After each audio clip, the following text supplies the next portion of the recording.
बिस्मिल्लाहिर्रहमानिर्रहीम। अस्सलामुअलैकुम dear students. CS 401 assembly language programming का आज हमारा चैप्टर नंबर 2 हम स्टार्ट करेंगे।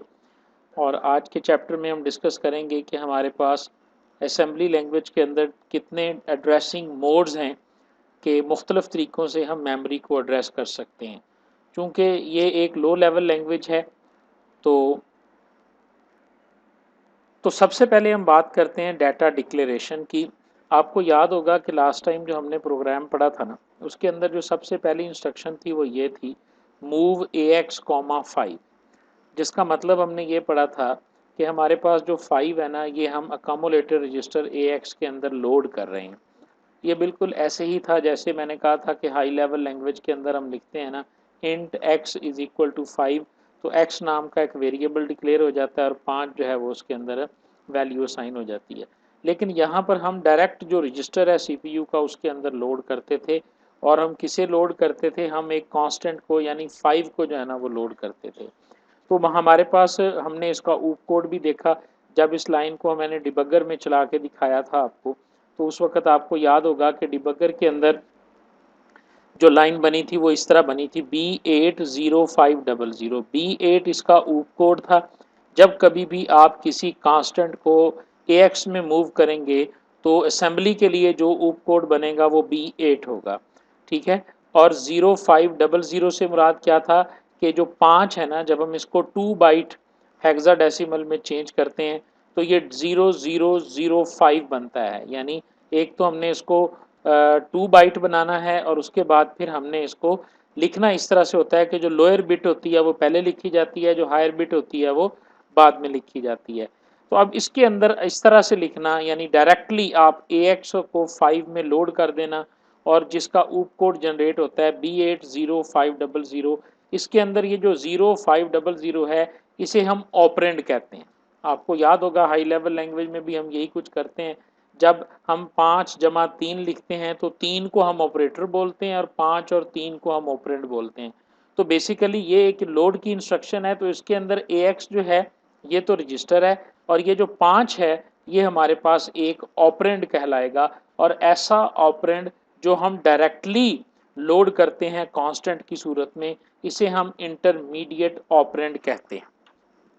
अब ये बात मैंने की क्यों है या हम इस इंटरमीडिएट ऑपरेंड को क्यों यूज़ कर रहे हैं, इसका मकसद हमारे पास ये है, हम चाहते हैं कि हम डायरेक्ट AX, 5 नहीं लिखेंगे, बल्कि हम पहले वेरिएबल डिक्लेयर करेंगे जिस तरह हम हाई लेवल लैंग्वेज में वेरिएबल्स को डिक्लेयर करते हैं। और उसके बाद उन वेरिएबल्स को जो है वो रजिस्टर्स के अंदर लोड करेंगे और जो भी ऑपरेशंस हमने परफॉर्म करने हैं हम डायरेक्ट कांस्टेंट्स पे परफॉर्म नहीं करेंगे, बल्कि हम उन वेरिएबल्स के ऊपर जो है वो परफॉर्म करेंगे।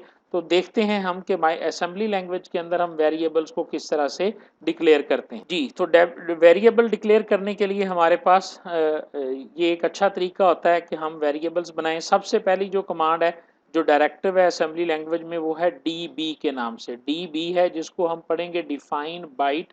इसको राइट करेंगे DB के साथ और इसका जो सिंटैक्स है वो क्या है कि DB लिख के उसके आगे हमको वैल्यू लिख देंगे। जैसे मैंने लिखा DB14, तो इसका मतलब क्या हुआ कि मैंने 1 बाइट का, नॉट 2 बाइट, मैंने 1 बाइट का एक वेरिएबल डिक्लेयर कर दिया है और जिसके अंदर मैंने वैल्यू जो है वो 14 रख दी है। तो 1 बाइट मेरे लिए रिजर्व हो जाएगी और उसके अंदर 14 वैल्यूज़ जो है ना वो स्टोर हो जाएगी। अगर हम 2 बाइट का स्टोर करना चाहते हैं तो फिर ये DB जो है ये सिंबल नहीं है, ये एग्जाम्पल के तौर पे मैंने लिखा है जी DB सम वैल्यू, ये सिंटैक्स है। और ये वाला जो है ये सिंबल नहीं है, हम सिंपल यही लिखेंगे DB स्पेस दे के आगे 14 लिख देंगे तो हमारे पास ये 14 आ जाएगा। अच्छा, अगर हम 2 बाइट का वेरिएबल डिक्लेयर करना चाहते हैं तो फिर हम लिखेंगे डिफाइन वर्ड यानी DW। तो DW का मतलब है कि ये 2 बाइट पर मुश्तमिल है यानी 16 बिट है, और DB का मतलब है कि ये सिंगल बाइट पर मुश्तमिल है यानी ये एक सिंगल बिट है। सिंटैक्स में कोई चेंज नहीं आएगी। तो हम देखते हैं, हम एक सैम्पल प्रोग्राम देखते हैं तो वहाँ से आपको इसकी क्लियरली समझ आ जाएगी। और हम उसी एग्जाम्पल को लेके आज चलेंगे और उसको 3 या 4 मुख्तलिफ तरीक़ों से देखेंगे कि जिन मुख्तलिफ तरीक़ों से हम मेमोरी के अंदर वेरिएबल्स को या वैल्यूज़ को स्टोर कर सकते हैं और एक प्रोग्राम के अंदर कितने मुख्तलिफ तरीक़ों के साथ हम मेमोरी को एड्रेस कर सकते हैं। तो वो चीज़ें हम आज जो है ना वो क्लियर करेंगे। ये देखें जी ज़रा, हमने लिखा num1 और कॉलन डालेंगे DW5, तो हमने ये वेरिएबल का नाम जिस तरह हम लिखते होते हैं int x is equal to 5, तो बिल्कुल ये वैसे ही num1 हमने एक जो है ना वो करेक्टर या नाम इसको असाइन कर दिया है। DW बता रहा है कि ये 2 बाइट का है और 5 जो है वो इसकी वैल्यू है। अब जहाँ कहीं भी हम इस 5 को इस्तेमाल करना चाहेंगे, हम उसकी जगह num1 जो है वो स्टोर कर सकते हैं या लिख सकते हैं। इसी तरह num2, num3, num4 ये 4 वर्ड जो है ना वो हमने डिफाइन कर लिए डाटा वेरिएबल्स के तौर पे। अब आगे जब हम इसको यूज़ करेंगे तो हम लिखेंगे मूव ax कॉमा और num1। ये जो ब्रैकेट्स है ना इसका मतलब क्या है, ये ज़रा जो है ना वो थोड़ी सी बात समझने वाली है। num1 से मुराद ये है कि num1 ये जो ब्रैकेट्स हैं ये शो करती हैं एड्रेस जो होता है ना इसको, ये num1 की जगह जो एड्रेस इसे असाइन होगा ना वो एड्रेस यहाँ पे लिखा जाएगा और उस एड्रेस के अंदर जो वैल्यू पड़ी होगी वो हमारे पास 5 की वैल्यू होगी। दोबारा ज़रा मैं एक्सप्लेन कर दूं, इन ब्रैकेट्स का मतलब है एड्रेस स्टोर्ड एज num1, यानी num1 के अंदर जो भी वैल्यू पड़ी होगी वो एड्रेस के तौर पे कंसीडर होगी, वो वैल्यू के तौर पे कंसीडर नहीं होगी। अब आप देखें हमने ax num1, bx num2 और move num4 ax, इन तीनों इंस्ट्रक्शंस का मतलब क्या है, num1 में जो वैल्यू पड़ी हुई है और वो हमने क्या रखी है 5, ax में लोड कर दो। num2 में जाके देखेगा वो 10 स्टोर है तो वो 10 जो है वो bx में स्टोर कर देगा। और यहाँ पर num4 ax से क्या मुराद है कि जो ax के अंदर रजिस्टर के अंदर जो भी वैल्यू पड़ी हुई है उस वैल्यू को जाके num4 एड्रेस के ऊपर जो है ना वो स्टोर कर दो। इस तरह हमने ये एक वेरिएबल डिक्लेयर भी कर दिए और वेरिएबल्स को हमने एक्सेस भी किया। अच्छा, ये वो सैंपल प्रोग्राम है, वही प्रोग्राम है जो हमने इससे पहले किया, लेकिन हमने वहां पर कांस्टेंट्स के साथ किया था। ये प्रोग्राम जो है ये वेरिएबल्स के साथ स्टोर हो रहा है। इस प्रोग्राम को यहाँ से पढ़ने से पहले सबसे पहले ये वाला सिंटैक्स देख लें जी। हम उसी तरह वो ओरिजिनेट करेंगे इसे 0x, ये जो x है ये हेक्साडेसिमल को शो करता है 0100 से।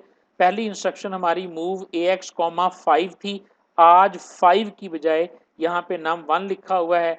bx के अंदर हमने 10 को मूव किया था, यहाँ पर num2 लिखा हुआ है।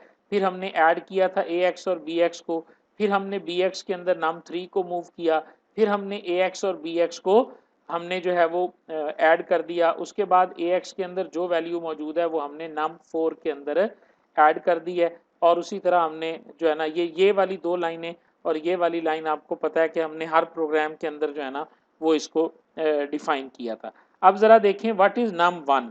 ये हमने ये प्रोग्राम ऐसे ही आपने लिखा और नीचे आपने ये वेरिएबल डिक्लेयर किए हुए num1 कॉलन, ठीक है, ये नाम रखा गया और आगे DW स्पेस 5। तो इसका मतलब क्या है कि num1 जो है वो 5 को होल्ड कर रहा है, num2 मेमोरी एड्रेस जो है ये 10 को होल्ड कर रहा है, num3 मेमोरी एड्रेस जो है ये 15 को होल्ड कर रहा है और num4 जो है इसके अंदर 0 वैल्यू जो है ना वो पड़ी हुई है। ये सारे हमारे पास डिफरेंट मेमोरी एड्रेसेस हैं, लेकिन बजाय मेमोरी एड्रेसेस के हमने उनके नाम रख लिए हैं। अब हम उन्हीं नाम के ज़रिए इनको जो है ना वो रेफर कर रहे हैं। अब हम इस प्रोग्राम को डिबगर के अंदर लोड करते हैं। जो हमने नेसम की कमांड पढ़ी प्रीवियस वीडियो के अंदर, मैंने आपको बताया कि आपने नेसम की कमांड के अंदर किस तरह से इस फाइल को आपने नोटपैड में टाइप करना है। नोटपैड में टाइप करने के बाद इसको आपने सेव कर लिया और नेसम और स्पेस -o के साथ आउटपुट फाइल का नाम दे के आपने जब इसको जनरेट किया तो डिबगर के अंदर जो कोड लोड होगा वो कौन सा होगा जी। देखें ये हमारा डिबगर के अंदर जो है ना वो कोड लोड हो गया हुआ है। देखें मूव ax num1 जो है ये इंस्ट्रक्शन बन गई हमारे पास a1 और ब्रैकेट के अंदर उसने लिख दिया 1700, ठीक है। बेसिकली इसको हमने रीड ऐसे करना होता है 0017। अच्छा, उसके बाद हमने मूव किया है bx के अंदर num2 को, तो ये इंस्ट्रक्शन बनी है 8b1e और उसके आगे 0019। अब इस कोड को ज़रा ध्यान से थोड़ा सा समझ लें। अब ज़रा नीचे वाली लाइन पे चलें। सबसे पहले num1 हमने DW5 के साथ किया था, तो num1 को जो डिबगर ने एड्रेस एलोकेट किया वो एड्रेस देखें क्या है, वो मेमोरी एड्रेस है 17 और ये वाला एड्रेस है 19। num3 को जो एड्रेस मिला है वो 1B है और num4 को जो एड्रेस मिला है वो 1D है। अगर आप इसको C++ के कोड के साथ कंपेयर करें ना, तो ये पहला वेरिएबल है जो 2 बाइट लेता है। इसके बाद अगले num2 को उसने मेमोरी के अंदर 2 बाइट छोड़ के अगले एड्रेस दिए, तो 17 में 2 हमने ऐड किया तो 19 बन गया। तो जाहिर है num2 का जो ऑफसेट बना वो 19 है। num3 का जो है फिर 2 बाइट छोड़ के आगे 19 में जब आप 2 ऐड करेंगे 9 और 2 11 हो जाएगा। 11 को हेक्सा में हम B लिखते हैं और 1 का 1 आ जाएगा, तो ये 1B मेमोरी एड्रेस बन जाएगा। और इसी तरह num4 जो है 1B में जब मजीद हम 2 को ऐड करेंगे तो 1D बन जाएगा। ये एड्रेसेस जो है ना वो एलोकेट हो गए हैं num1 को 0017, num2 को 0019 और num3 को जो है वो 001B और num4 को जो है वो 001D के नाम का एड्रेस जो है ना वो एलोकेट हो गया है। अब यही एड्रेस जो है वो आपके प्रोग्राम में जहां आपने num1, num2, num3 था और num4 था, वहां ये एड्रेसेस ऑटोमेटिकली डिबगर जो है वो डिस्प्लेस कर देगा। तो आप देखें A1 और आगे ब्रैकेट के अंदर अब क्या आ गया, num1 की जगह उसका एड्रेस आ गया 1700। बेसिकली ये 1700 नहीं है, लोअर बिट पहले लिखी जाती है, हायर बिट जो है वो बाद में लिखी जाती है। तो ये 0017 ही है, ये 0019 है और ये 001B है और ये 001D है। num4 के नाम का जो हमने जो num4 नाम का जो हमने वेरिएबल डिक्लेयर किया है उसकी इनिशियल वैल्यू को हमने 0 रखा है, क्योंकि हमने इन तीनों को ऐड करके तो उसके रिजल्ट को हमने num4 के अंदर जो है ना वो स्टोर करवाना है जी। तो यहाँ तक आप देखें कि हमारा जो है ना वो डिबग कोड आ गया। यहाँ पे जो चीज़ नोट करने वाली है ना वो क्या है, ज़रा वो देखें जी कि जब हमने जो है वो लास्ट एग्जाम्पल में जब हमने मूव AX F5 किया था ना, तो यहाँ पे जो ओप कोड जनरेट हुआ था वो B80005 जनरेट हुआ था। देखें ज़रा, जब हमने पहली इंस्ट्रक्शन जनरेट की थी ना तो उस वक्त ये बना था B8 और 0500, वही बात आ गई। और अब ये बना है A10017। ठीक है, यहाँ पर जो बात आपको याद करनी है असेंबली स्टूडेंट होने की नाते से वो ये है कि जैसे ही आपके इंस्ट्रक्शन की टाइप बदलती है वैसे ही आपका ओप कोड जो है ना वो चेंज हो जाता है। ये इंस्ट्रक्शन क्या थी, ये इंस्ट्रक्शन थी when we move constant into AX। अगर आप AX के अंदर किसी कांस्टेंट को मूव करेंगे तो असेंबली में जो ओप कोड है वो है B8, यानी असेंबली लैंग्वेज में वो मूव जो है वो B8 के तौर पे कंसिडर होता है। ठीक है, लेकिन जब आप ट्रांसफर करते हैं किसको, मूविंग डाटा इनटू AX, आपके पास कोई डाटा पड़ा हुआ है और आप उस डाटा को AX के अंदर जब मूव करेंगे तो उस वक्त जो है जो ऊप कोड जनरेट होगा वो हमारे पास A1 का होगा। तो इसी तरह आपने ये ऊप कोड जो है वो सारे के सारे आपने याद कर लेने हैं। जैसे जैसे प्रोग्राम आगे आते जाएंगे डिफरेंट ओप कोड जो हैं वो जनरेट होंगे और उन ओप कोड्स का आपको अंदाज़ा होना चाहिए। ये 1700 जो है बेसिकली इसको हमने 0017 पढ़ना है और अगर ये 17 हेक्साडेसिमल का है, आपकी मेमोरी की जितनी एड्रेसिंग है वो सारी हेक्साडेसिमल में होती है और हेक्साडेसिमल को अगर हम डेसिमल में कन्वर्ट करेंगे तो ये 23 होगा। यहाँ तक इस बात को सिर्फ इतना ही हमने समझना था कि ऊप कोड में क्या डिफरेंस आया, ये A1 क्यों आया और लास्ट प्रोग्राम में वो B8 क्यों आया था। उसके बाद अब हम बात करते हैं नेक्स्ट की। ये एक तरीका था मेमोरी को एड्रेस करने का कि आप वेरिएबल को डिक्लेयर कर दें और उन वेरिएबल्स को जो है वो अपने मूव की इंस्ट्रक्शन में या ऐड की इंस्ट्रक्शन में उसको लोड कर सकते हैं। अब जो दूसरा तरीका है हमारे पास वो देखें ज़रा जी। दूसरे तरीके से पहले वही बात जो मैं पिछली स्लाइड में कह रहा था कि आपने एज एन असेंबली स्टूडेंट आपने ओप कोड्स को याद रखना है। फॉर एग्जांपल B8 कब होगा, जब आप AX से कांस्टेंट को किसी भी कांस्टेंट को AX में मूव करेंगे तो उसका ओप कोड क्या है, B8 है। और जब भी आप डाटा को मूव करेंगे किसी AX के अंदर और वो डाटा आपकी मेमोरी में पड़ा होगा तो फिर आपका ओप कोड जो है वो A1 होगा। अच्छा जी, अब ये आ गया एक और तरीका आ गया वेरिएबल्स को डिक्लेयर करने का। हमने ये पीछे देखा कि हमारा जो num1 था ना वो 0017 पे हुआ, चूंकि वो 2 बाइट का था तो num2 ऑटोमेटिकली 0019 पे गया।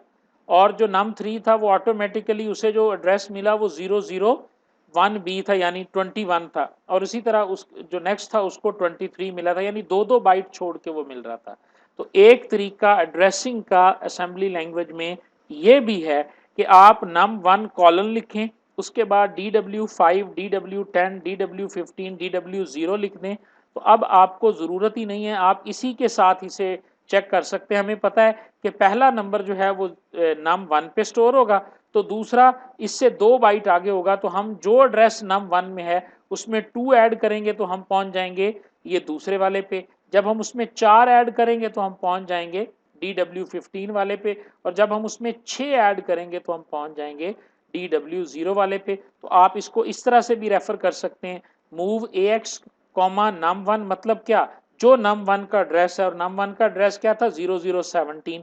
अच्छा, उसके बाद हमने क्या कहा कि num1 प्लस 2, 0017 में हम 2 ऐड करेंगे तो ये बन जाएगा 0019। जो 0019 पे पड़ा हुआ है वैल्यू, और वो वैल्यू 10 है, उसको लोड कर दो BX के अंदर। ठीक है जी, तो ये दूसरा तरीका है। इस तरह भी आप अपनी मेमोरी को जो है ना वो एक्सेस कर सकते हैं विद अ सिंगल लेबल। इसको हम लेबल कहते हैं, जिसको हम आम जुबान में वेरिएबल का नाम कहते हैं, असेंबली में हम इसे लेबल कहते हैं। तो सिंगल लेबल के साथ भी आप इसे एक्सेस कर सकते हैं। इसी तरह एक तरीका और भी है हमारे पास जी। अब इसी तरह एक तरीका और भी है हमारे पास कि जिस तरह हमने num1 को लिखा ना DW5, आप इसको सिंगल रो में भी डिक्लेयर कर सकते हैं, DW5, 10, 15, 0। इस तरह डिक्लेयर करने में किसी भी लेबल को और डाटा को, या इस तरह डिक्लेयर करने में असेंबली लैंग्वेज में किसी किस्म का कोई भी इशू नहीं है। आप इन दोनों तरीकों में से कोई भी तरीका यूज कर सकते हैं। जब आप num1 को एक्सेस करेंगे तो आपको 5 वैल्यू मिलेगी, जब आप num1 प्लस 2 को एक्सेस करेंगे तो आपको 10 मिलेगा, जब num1 प्लस 4 को करेंगे तो आप 15 पे पहुंच जाएंगे, और जब आप num1 प्लस 6 करेंगे तो डेफिनेटली आप 0 वाली वैल्यू जो है इस पर पहुंच जाएंगे जी। अच्छा, ये दो तरीके हो गए। देखते हैं जी, एक और मेथड भी है जी हमारे पास। वो मेथड हमारे पास क्या है, वो कहलाता है जी नंबर्स को डायरेक्टली मेमोरी में से हमने एक्सेस कैसे करना है जी। अब हम डायरेक्ट नंबर्स को जो है ना वो ऐड करेंगे, किसी मेमोरी वगैरह को हम यूज नहीं करेंगे। और वो तरीका क्या है, ये कोड थोड़ा सा चेंज हो गया है, जरा कोड को समझिएगा। नंबर 1, हमने उसी तरह वेरिएबल्स को हमने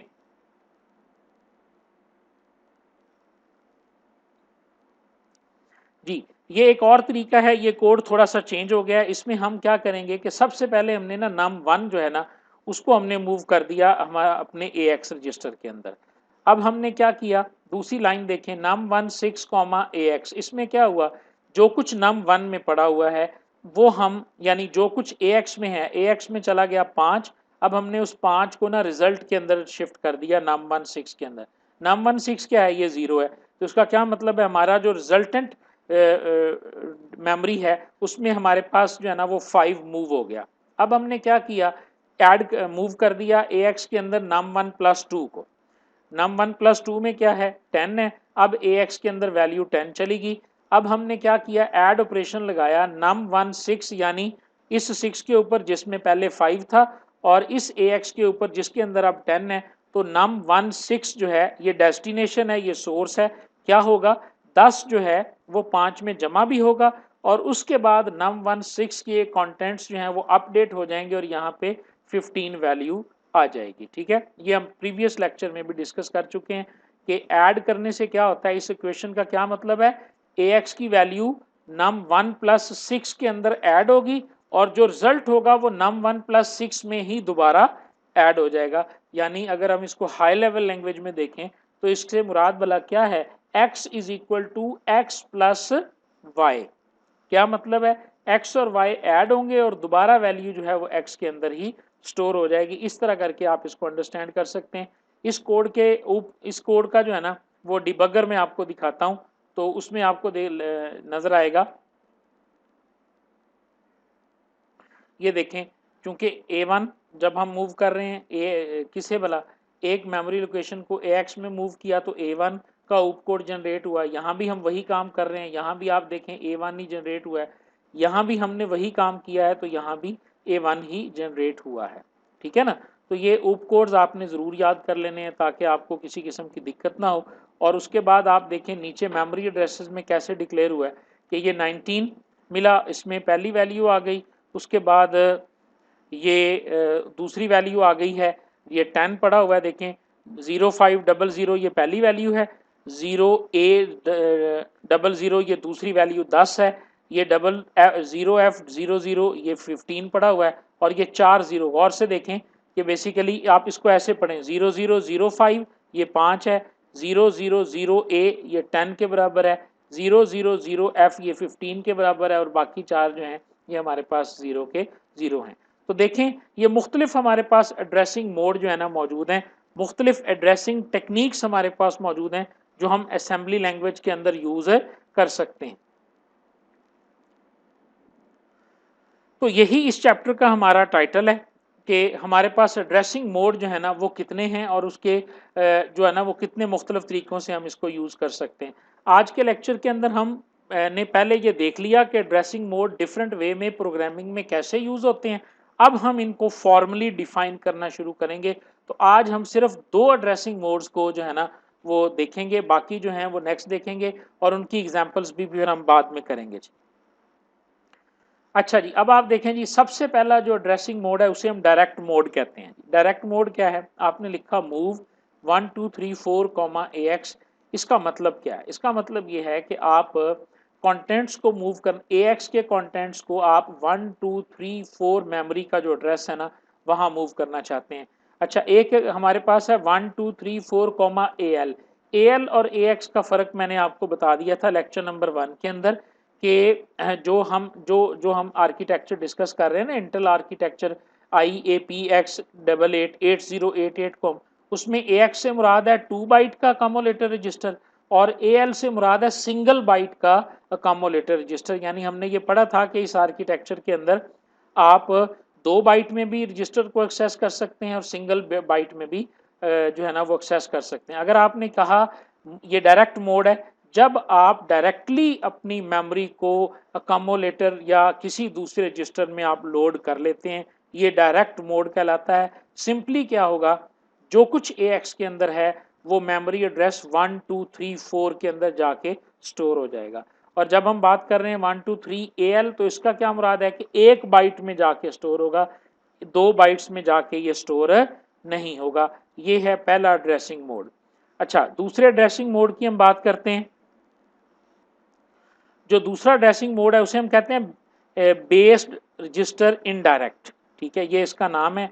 इसमें एक बेस रजिस्टर हम यूज करेंगे ब्रैकेट्स के अंदर और एक्चुअल एड्रेस जो है वो उसके ऊपर डिपेंड करेगा। मसलन हमने यहाँ पे लिखा मूव 1 2 3 4 नहीं, बल्कि हमने एक एड्रेस जो है ना वो रजिस्टर का नाम लिखा है BX, X। इससे क्या मुराद है भला? BX एक रजिस्टर है, उस रजिस्टर के अंदर कोई हेक्साडेसिमल या बाइनरी वैल्यू पड़ी हुई है, वो जो वैल्यू है वो बेसिकली मेमोरी का एड्रेस है। समझ आ रही है? तो हाँ, इसका मतलब क्या है कि मूव करो 2 byte content of AX to the register stored address in BX। दोबारा सुन लें, BX के अंदर जो वैल्यू पड़ी हुई है उस वैल्यू को तुमने एज ए ये ब्रैकेट्स उसको रजिस्टर बनाएंगी, उसको एड्रेस बनाएंगी, उस एड्रेस के अंदर चला जाएगा और वहां जाके AX की वैल्यू जो है ना वो स्टोर हो जाएगी। ये भी 2 बाइट है और AL जब लिखेंगे तो ये सिंगल बाइट हो जाएगा। तो इस तरह माइक्रो जो है ना वो असेंबली लैंग्वेज के अंदर हम डिफरेंट मेमोरी एल्गोरिदम्स के ज़रिए या मेमोरी एड्रेसिंग टेक्निक्स के ज़रिए हम इनको जो है ना वो एड्रेस कर सकते हैं। और भी हमारे पास तरीके हैं चैप्टर नंबर 2 के अंदर, वो इंशाल्लाह हम अपने नेक्स्ट लेक्चर के अंदर जो है ना